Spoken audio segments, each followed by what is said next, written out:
Awareness కింద తీసుకొని ఆలోచన పెరగాలి.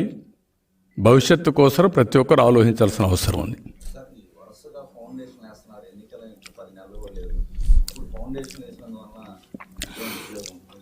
ఉద్యోగం కాదు. ఇప్పుడు ఒక మాట అన్నాడు వెరీ విచిత్రంగా, 2020 వచ్చి మీ బిడ్డ మళ్ళా వచ్చి ఇనాగ్రేట్ చేస్తాడు. ఎక్కడొస్తాడు ఈ బిడ్డ? బిడ్డ కాదు, ఇది క్యాన్సర్ గడ్డ అని చెప్పాను నేను.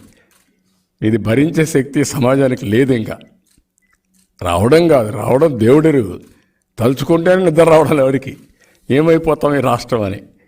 అలాంటి పరిస్థితులు మళ్ళా నేనే వస్తానంటే, అంటే అబద్ధాలు పలకడంలో కూడా సిద్ధహస్తుడు. మళ్ళా నేను వస్తున్నానని హోప్ క్రియేట్ చేస్తున్నాడు. అంటే అతను అనుకునేది అనుకుంటున్నాడు. మీరు చూడండి, మొన్న ఒక సర్వే చేయించాడు డబ్బులు ఇచ్చి, 25కి 25 వస్తాయంట. ఇంకేమనాలి ఇతన్ని? ఈ దేశంలో డబ్బులు కమ్ముడిపోయేవాళ్ళు చాలామంది ఉన్నారు. బజార్లో మార్కెట్లో సరుకు మారి దొరికింది అంగడిలో కొనుక్కోవడానికి సర్వేలు వేసేస్తారు. దాన్ని బట్టి ఈయనేస్తూ ఉంటాడు. మాట్లాడితే మిమ్మల్ని కొడతాడు. మీరు రాస్తే మాత్రం మిమ్మల్ని కొడతాడు. వాళ్ళు సర్వే ఇస్తే గ్రేట్ సర్వే అంటాడు. ఇవన్నీ ఉన్నాయి.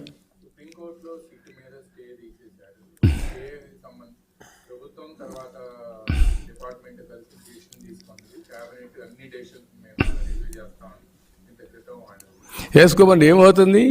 ఇది చేయలేదు ఇప్పటికీ.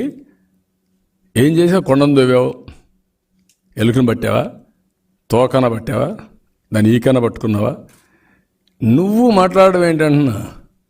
గొంగళి దీంట్లో కూర్చొని భోంచేస్తూ నువ్వు బొచ్చేరినట్టుంది. నువ్వే ఒక అవినీతి పరుడివి. నీకు అన్ని డైరెక్ట్ లింక్స్ ఉన్నాయి. పాత 43,000 కోట్లు ఉన్నాయి, 11 ఛార్జ్షీట్లు ఉన్నాయి సిబిఐ, 9 షార్ట్లు ఉన్నాయి ఈడీ. ఇప్పుడు ఇంకా మళ్ళా ఇవి శాండు, ల్యాండు, మైను, లిక్కరు, బోల్డన్ని ఉన్నాయి.